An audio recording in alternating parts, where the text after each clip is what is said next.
सबसे पहले एक बड़ी खबर के साथ शुरुआत करते हैं। गुरुग्राम से इस वक्त एक बड़ी खबर आ रही है। गुरुग्राम के सेक्टर 45 स्थित बिल्डर के ऑफिस पर ताबड़तोड़ फायरिंग होती है। यह बताया जाता है कि बिल्डर के ऑफिस में 25 से 30 राउंड फायरिंग हुई, जिससे इलाके में दहशत का माहौल है।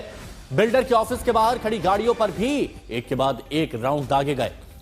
बताया यह भी जा रहा है कि फायरिंग की वारदात में 5 बदमाश शामिल थे, जिनके पास ऑटोमेटिक हथियार थे, जिन्होंने नकाब से चेहरा छुपा रखा था। और वारदात को अंजाम देने के बाद सभी 5 बदमाश तुरंत मौके से फरार हो गए। अब पुलिस सूत्रों की माने तो फायरिंग में विदेश में बैठे गैंगस्टर्स का हाथ है।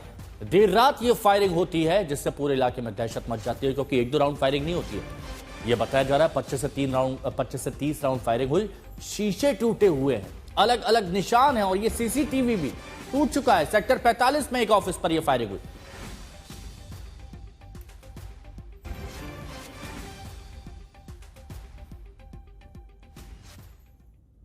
तो गुरुग्राम का यह मामला बताया जा रहा है। गोली गुरुग्राम और बदमाश बेलगाम, यह कहा जा रहा है। 19 सितंबर बिल्डर ऑफिस पर यह फायरिंग होती है। तस्वीरें भी हम आपको दिखा रहे हैं, रात के उस वक्त की तस्वीरें जब यह फायरिंग हुई। एल्विश यादव के घर पर फायरिंग हुई थी 19 अगस्त को, आपको याद होगा, क्योंकि एक के बाद एक वारदात गुरुग्राम में हो रही है। और इसीलिए हम कह रहे हैं कि गुरुग्राम में बदमाश बेलगाम हो गए। डर नहीं है पुलिस का उन्हें। 14 जुलाई को क्या होता है, राहुल फाजिल पुरिया पर फायरिंग होती है, जो कि सिंगर है, एक्टर भी है। उन पर फायरिंग होती है। 14 जुलाई की बात आपको बताई जा रही है। एक वारदात के बाद दूसरी वारदात, और उसके बाद तीसरी वारदात, और यह पिछले कुछ अंतराल में गुरुग्राम में होती आई है। जुलाई में होती है, अगस्त में होती है, अलग अलग महीनों में इस तरह की वारदातें हो रही है। कभी राहुल फाजिलपुरिया के ऊपर फायरिंग होती है, तो कभी एक बिल्डर के ऑफिस में फायरिंग होती है। और इसी से जुड़ी एक रिपोर्ट हम आपको दिखाते हैं मौके से हमारे सहयोगी नीरज वशिष्ठ की। मैं इस वक्त गुरुग्राम के सेक्टर 45 इलाके में मौजूद हूं, जहां पे 5 हथियारबंद बदमाश पहुंचते हैं और इस बिल्डर ऑफिस पर ताबड़तोड़ फायरिंग शुरू कर देते हैं। इससे पहले कि कोई कुछ समझ पाता, इससे पहले ये 5 बदमाश इस गेट से, जो कि काफी छोटा है, आप देख सकते हैं, इस गेट से अंदर कूदते हैं या फिर इस गेट से अंदर जाते हैं और ताबड़तोड़ फायरिंग शुरू कर देते हैं।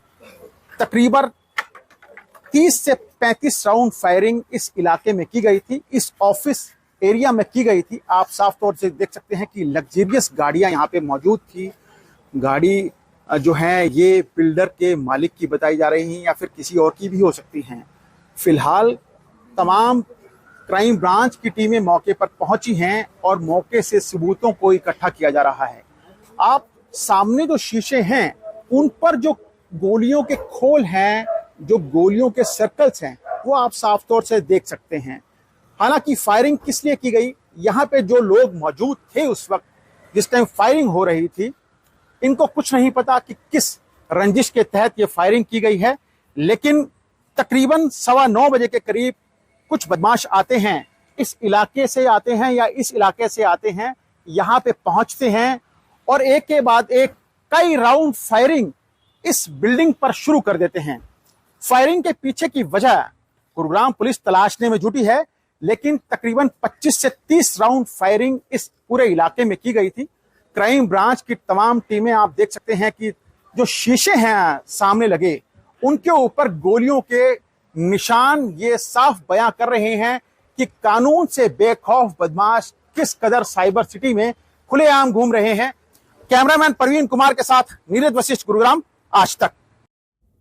तो गुरुग्राम में फायरिंग होती है, एक बिल्डर को निशाना बनाया जाता है, कई राउंड फायरिंग होती है, और एक के बाद एक इस तरह की वारदात क्यों हो रही है गुरुग्राम में, पुलिस अधिकारियों का क्या कहना है, सुनते हैं। इंफॉर्मेशन तो यही आई थी कि ब्लोम्स है ना जो होटल, इसके पास कोई फायरिंग हुई है। तो हम इस सूचना पे यहाँ पर पहुंचे थे। कितने राउंड फायरिंग हुए?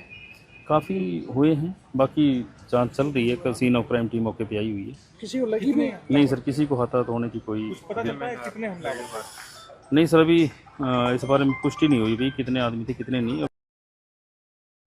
हिमांशु मिश्रा हमारे सहयोगी इस वक्त हमारे साथ में जुड़ चुके हैं। हिमांशु, पिछले कुछ वक्त में एक के बाद एक वारदात, तो यह कहा जाए कि गोली और गुरुग्राम साइबर सिटी में बदमाश बेलगाम हो गए हैं।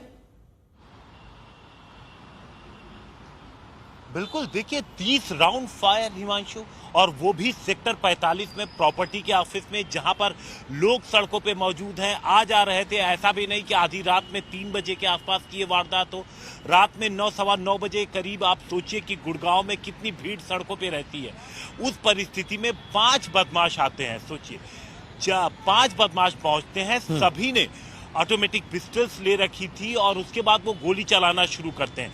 बाहर लग्जरी गाड़ियां खड़ी हैं, जो ऑफिस है उसके बाहर, और उसके बाद वो ताबड़तोड़ गोली चलाते हैं। बस गनीमत यही रही, समझ लीजिए, कि किसी को गोली लगी नहीं, क्योंकि जिस तरीके से बदमाश वहां पर बेलगाम होकर के लगातार फायर कर रहे थे, कोई बड़ा हादसा भी हो सकता था। लेकिन गनीमत थी कि चूंकि 9:15 बज चुका था, इसलिए ऑफिस के उस प्रीमिसेस में, उस जगह पर कोई मौजूद नहीं था।